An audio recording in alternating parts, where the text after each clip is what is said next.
এই শীতের মধ্যে সকাল ৭টায় বের হয়ে আমরা ব্যাডমিন্টন খেলেছিলাম। খেলা শেষ করে গরম, গরম তেহারি খেলাম। আর সারাদিন কি করলাম, কার, কার সাথে দেখা করলাম সবকিছু নিয়েই থাকবে আজকের ভিডিও।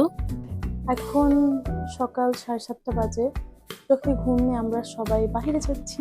আসসালামু আলাইকুম, কি অবস্থা তোমাদের সবার? আম্মু, আব্বু, ভাইয়া, ভাবি, আমার হাজবেন্ড, বেআইনরা সবাই মিলে আমরা চাঁদপুরে গিয়েছিলাম। আমি আর আমার হাজবেন্ড মাত্র ২ দিনই স্টে করেছিলাম। এই ২ দিনের মধ্যে আসলে পসিবল না সব জায়গায় ঘুরে ঘুরে দেখা, বাট যতটুকু পসিবল সেইটুকু করেছি। সকালে ঘুম থেকে উঠেই আমরা চলে যাই মাদ্রাসায়। প্রথমে বাড়ির উঠানে একটু খেলছিলাম, কারণ ভাবির রেডি হতে একটু সময় লাগছিল। আমাদের বাড়িটা যৌথ বাড়ি, আর এই বাড়ির পাশেই আমাদের পুরো বাড়ির একটা মাদ্রাসা আছে। মানে মাদ্রাসাটা মেইনলি আমার দাদার বড় বাবার, তাই উত্তরাধিকার সূত্রে এটা আমাদের সবার, মানে পুরো বাড়ির সবার। মোটামুটি বড় করে আয়োজন করা হয়েছে, বড় বলতে ১০০-১৫০ মানুষের আয়োজন করা হয়েছে। লাস্ট ব্লগে তোমাদের অলরেডি বলেছিলাম যে আমার আর ভাইয়ের বিয়েতে অনেক মানুষ অ্যাটেন্ড করতে পারে নাই, অ্যাজ আমাদের বেশিরভাগ রিলেটিভস গ্রামের বাড়িতে থাকে, সেই জন্যই এইটা করা। তো আমরা মাদ্রাসায় চলে আসি। ভাই এখানে এত বেশি শীত লাগতেছিল কি বলবো। তো এর পাশে আমার ছোট দাদাদের বাড়ি, মানে আমার দাদার ছোট ভাই, ওনার আবার ৫ জন ছেলে আছে। এর মধ্যে মোটামুটি ৩-৪ জনেরই আলাদা আলাদা বাড়ি আছে। এই দুইটা বাড়ি দেখতে পাচ্ছ, এই দুইটা হচ্ছে আমার চাচাদের, মানে আব্বুর চাচাতো ভাইদের। আর এখন যে বাড়ির সামনে আমরা খেলছি, এখানে হচ্ছে দাদারাই থাকে। এখানেও ভালো একটা স্পেস আছে, অনেক বড় জায়গা। তো এখানে আবার এগুলা টানানো ছিল, ব্যাডমিন্টন খেলে হয়তো রাতে, আমরাই সেখানে খেলছিলাম সকালে। ভাই নুরই খালি খেলতেছে, আমার তো খেলার সুযোগই দিতেছে না। আর ওইদিকে আমার ভাই আর ভাইয়ার শালা ছিল, মানে আমার বেয়াই, তোরাই খেলতেছে। এদিকে আমি, ভাবি আর ভাবির বোন, মানে আমার বেআইন, আমরা এদিকে দোলনায় বসেছিলাম। তারপর আব্বু ডাকা শুরু করলো, এখান থেকে এখানে চলে আসলো ডাকতে ডাকতে। তো আমরা বাড়িতে যাই, কারণ সকালবেলা আমাদেরকে মুরগির গিলা কলিজা দিয়ে একটু খিচুড়ি তেহারি টাইপ কিছু একটা এরকম বানানো হয়েছে। তো ওইটাই আমাদের সকালে নাস্তা, ওইটা আমরা সবাই মিলে খাবো। এই পানি তো আমরা খাই। এখন প্রায় ৯টা বাজে। তো রান্নাবান্না অনেকটাই এগিয়ে রাখছে, যেন তাড়াতাড়ি করে খাবার সার্ভ করতে পারে। আর গ্রামের মানুষ মোটামুটি ২টা-৩টার মধ্যে খাবার কমপ্লিট করে ফেলে। শহরে দেখা যায় কোনো একটা বিয়ের প্রোগ্রামে আমরা ৪টা-৫টা বাজেও খাই। এইদিকে আমাদেরকে খাবার দেওয়া হচ্ছে, মানে মোটামুটি ভালোই মজা ছিল। আমাদের বাড়িতে না ছোটবেলায় অনেক মানুষ দেখতাম, কোনো একটা অনুষ্ঠান বা ঈদের সময় অনেক মানুষ থাকতো, কিন্তু এখন এমন একটা সিচুয়েশন হয়েছে যে সবাই বড় হয়েছে, ছেলেরা তো বিদেশে চলে গেছে বা শহরে চলে গেছে পড়াশোনা চাকরির জন্য, আর মেয়েদের বেশিরভাগই বিয়ে হয়ে গেছে। কি পরবো সেটা বের করে রাখছিলাম। যেহেতু ফ্রাইডে ছিল, নূর এই পাঞ্জাবিটা পরে নামাজ পড়তে যাবে, এরপর এসে চেঞ্জ করে ব্লেজার পরবে, আর আমি এই সবুজ ড্রেসটা পরবো। এটা ভাইয়ের বিয়ের সময় আমাকে ভাবির ফ্যামিলি থেকে দেওয়া হয়েছিল। আর ভাবি হচ্ছে শাড়ি পরবে। আমার আসলে শাড়ি পরতে ভালো লাগে, বাট খুব একটা কমফোর্টেবল না। গ্রামের বাড়ি যেহেতু আরো চাচ্ছিলাম না, আবার ঠান্ডাও ছিল মোটামুটি ভালোই, সেজন্য আর পরি নাই, 3 পিসই পরেছি। গেস্টদের খাওয়া দাওয়া শেষে একেবারে লাস্টে আমরা বসি খাইতে। খাবারেই বোয়াল মাছের ভর্তাটা রাখা হয়েছিল। গ্রামে নাকি পাঙ্গাস মাছ, বোয়াল মাছ দিয়ে এরকম আলু দিয়ে একটা ভর্তা করে, ভর্তাটা আসলে খুব মজা ছিল। সবার খাওয়া দাওয়া শেষ, তখন প্রায় 4টা কি 5টা বাজে। আর এদিকে আমি আমার মামাতো ভাই সিফাতের সাথে একটু দুষ্টামি করছিলাম। ও কিন্তু অনেক দুষ্ট একটা ছেলে, মানে ওরে দেখে এখন শান্ত মনে হচ্ছে, বাট ও খুবই দুষ্ট।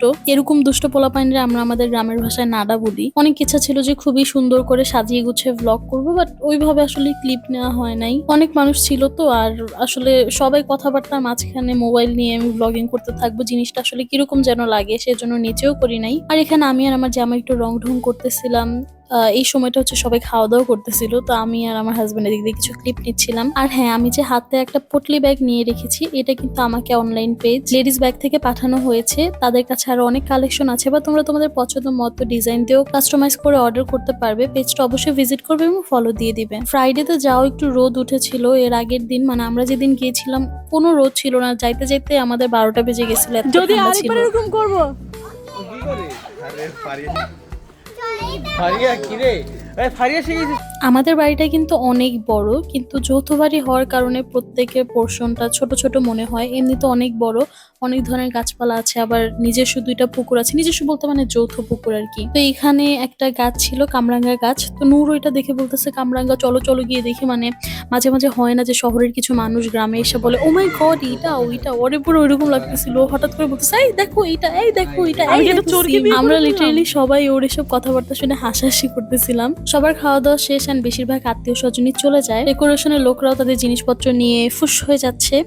এই সময়টা আমরা আবার ছোট দাদাদের বাড়িতে গিয়েছিলাম, কারণ তোমাদের যে 2টা বাড়ি দেখিয়েছিলাম সেই 2টা বাড়ি একটু নূর ঘুরে দেখবে, আর ওইখানে ছবিও খুব সুন্দর আসে। তোমরা বাড়িগুলো ঘুরে ঘুরে দেখছিলাম। অ্যাকচুয়ালি এখানে তারা থাকে না, মানে চাচারা সবাই আর্জেন্টিনায় থাকে, আর এখানে জাস্ট নিজেদের বাড়ি করে রেখেছে ভিটার জমিতে। দেখা শেষ করে আমরা বেরিয়ে পড়ি, আর বাড়ির সামনে একটা সাইকেল ছিল, নূর ওইটার উপর উঠছে, মানে ও কি ছোট বাচ্চা বলেন তো, ও এই সাইকেল চালাবে।